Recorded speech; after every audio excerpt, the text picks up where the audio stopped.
Electric eel एक ऐसा खिलाड़ी जो केवल एक बिजली के झटके से केमन्स की भी हवा टाइट कर देते हैं। लेकिन इलेक्ट्रिक ईल ही नहीं बल्कि इनके जैसे कई साथी हैं जो बिजली का खेल खेलते हैं। फिर चाहे बात खुद को शिकारियों से बचाने की हो या फिर किसी जीव को अपना शिकार बनाने की, इनका इलेक्ट्रिक करंट अच्छों को घायल कर देता है। तो आखिर कौन से है वो क्रिएचर्स, कहाँ रहते हैं और कैसे बिजली को हथियार के रूप में इस्तेमाल करते हैं, जानने के लिए बिल्कुल लास्ट तक बने रहिएगा हमारे आज के इस अमेजिंग वीडियो के साथ। Electric race. वीडियो की शुरुआत करते हैं इलेक्ट्रिक रेस के साथ, जिनके अंदर बिल्कुल किसी इंसान की किडनी के आकार के पार्ट मौजूद होते हैं और ये बिजली के झटके पैदा करने में पूरी तरह से सक्षम होते हैं। इलेक्ट्रिक रेज अपनी इस खास फीचर का इस्तेमाल शिकारियों से खुद को बचाने के साथ साथ अपने शिकार को दबोचने के लिए करते हैं। इसके साथ ही अपने अंदर से निकलने वाले इलेक्ट्रिक शॉक को जरूरत के हिसाब से कम या ज्यादा भी कर सकते हैं। तकरीबन 8 से 220 वोल्ट के करंट का डोज ये शिकारियों के साथ साथ खतरा महसूस होने पर इंसानों को भी दे सकते हैं। हालांकि इससे किसी इंसान की मौत तो नहीं हो सकती, लेकिन फिर भी 220 वोल्ट का झटका एक जोरदार झटका माना जाता है। लगभग 3000 फीट की गहराई में अपना बसेरा बनाने वाले इलेक्ट्रिक रेस धीमी गति से चलने वाले जीव है, जो खुद को आगे बढ़ाने के लिए पेक्टोरियल पंखों के बजाय पूंछ का इस्तेमाल करते हैं।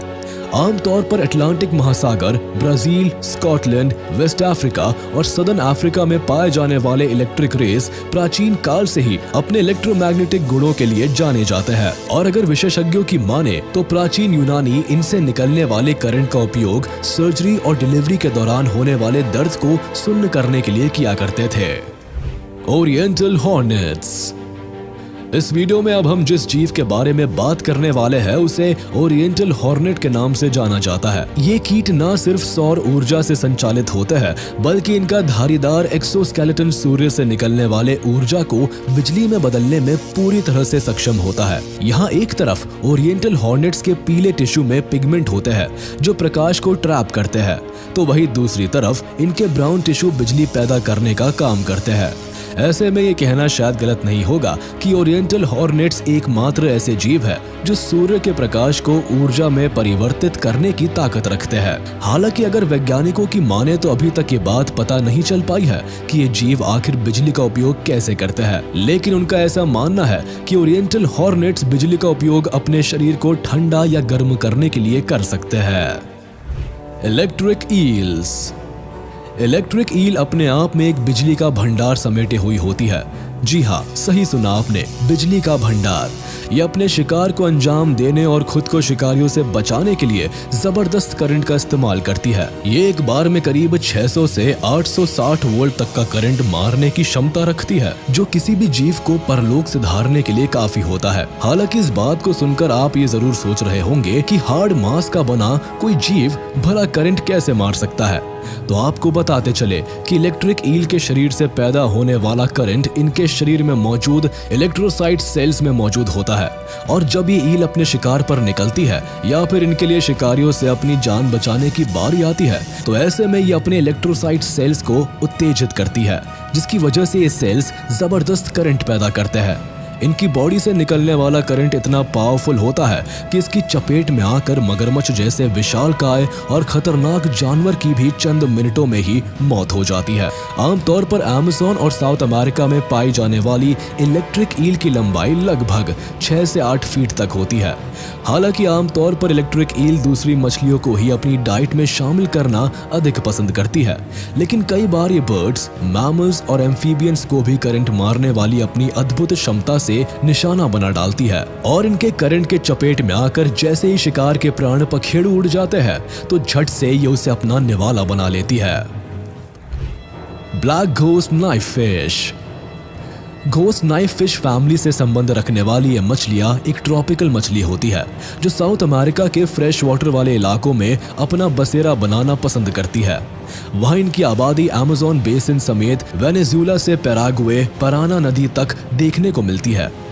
वैसे इनके नाक के ऊपर एक व्हाइट कलर की पट्टी और पूंछ पर व्हाइट कलर के 2 छल्ले होते हैं, जबकि बॉडी ब्लैक कलर की होती है। ये मछलियाँ पूरी तरह से निशाचर होती है और रात के समय में ही शिकार को अंजाम देती है। इसके साथ ही अपनी डाइट में शामिल छोटे मोटे कीड़े, लार्वा और दूसरी बड़ी मछलियों का पता लगाने के लिए अपनी इलेक्ट्रोजेनिक और इलेक्ट्रोसेंसिंग एबिलिटी का उपयोग करती है। हालांकि ये मछलियाँ कभी कभार काफी आक्रामक रुख भी अख्तियार कर लेती है और अपने शिकार के साथ साथ इंसानों को भी छोटा मोटा नुकसान पहुंचा सकती है। लेकिन इसके बावजूद भी अपनी एक्वेरियम की शोभा बढ़ाने के लिए कई लोग इन मछलियों को अपना पालतू बनाना भी काफी पसंद करते हैं। स्टारगेजर्स। बड़े गोल शरीर, नुकीले दांतों के साथ बड़े आकार का मुंह और छोटी आंखें, ये हुलिया है स्टारगेजर मछली का, जो इन्हें दिखने में इलेक्ट्रिक फिश की सबसे डरावनी प्रजातियों में से एक बनाता है। लगभग 4 इंच तक की लंबाई वाली इन मछलियों का बॉडी कलर ब्लैक ब्राउन होता है, जबकि इनकी गर्दन और पीठ पर सफेद रंग के धब्बे होते हैं। तो वही इनका मुंह ऊपर की ओर उठा हुआ होता है, जो इन्हें शिकार करने में काफी मददगार साबित होता है। ये मछलियां आमतौर पर यूएसए के पूर्वी तटों पर न्यूयॉर्क और उत्तरी कैरोलिना के बीच पाई जा सकती है, जहां ये तकरीबन 120 फीट के गहराई में अपना बसेरा बनाना काफी पसंद करती है। जबकि स्टारगेजर्स कैमोफ्लाज की कला में भी पूरी तरह से एक्सपर्ट होती है और ऐसे में ये खुद को रेत के अंदर कुछ इस तरह से छुपा लेती है कि किसी भी जीव को इनकी मौजूदगी का जरा भी एहसास नहीं हो पाता है। ऐसे में जब कोई जीव इनके आसपास से गुजरता है तब ये फटाक से उसे दबोचकर अपना निवाला बना लेती है। इसके साथ ही स्टारगेजर्स की गिनती भी उन चुनिंदा जीवों में की जाती है जो बिजली के झटके मारने के लिए जाने जाते हैं। हालांकि स्टारगेजर्स तकरीबन 50 वोल्ट के बिजली के झटके मारने में पूरी तरह से सक्षम होती है और ये अपने इन झटकों का इस्तेमाल शिकार को अंजाम देने के साथ साथ खुद को शिकारियों से बचाने के लिए भी करती है। Electric catfish. ये मछली मूल रूप से अफ्रीका के समुद्री इलाकों और नील नदी में पाई जाती है, जो लगभग 4 फीट तक लंबी हो सकती है और इसका वजन तकरीबन 23 किलोग्राम के आसपास होता है। और अब अगर बात करें इसके जीवन काल की, तो ये मछली पानी के अंदर करीब 10 साल तक जीवित रह सकती है। इलेक्ट्रिक कैटफिश 450 वोल्ट और उससे भी अधिक इलेक्ट्रिक शॉक छोड़ने में पूरी तरह से एक्सपर्ट होती है और इस मछली का ये इलेक्ट्रिक शॉक किसी भी एडल्ट इंसान को न सिर्फ घायल कर सकता है बल्कि उसकी जान भी ले सकता है। लेकिन ऐसे बहुत कम ही मामले देखने को मिले हैं जब इस मछली ने किसी इंसान के ऊपर इलेक्ट्रिक शॉक का हमला किया हो। हालांकि इलेक्ट्रिक कैटफिश से जुड़ी सबसे दिलचस्प बात तो ये है कि प्राचीन मिस्रवासी गठिया के दर्द का इलाज करने के लिए इस मछली के बिजली के झटके का उपयोग करते थे, लेकिन इसके लिए वो सिर्फ छोटे आकार की मछलियों का उपयोग करते थे, क्योंकि बड़ी मछलियों में काफी दर्दनाक झटके पैदा करने की क्षमता होती है। Elephant nose fish.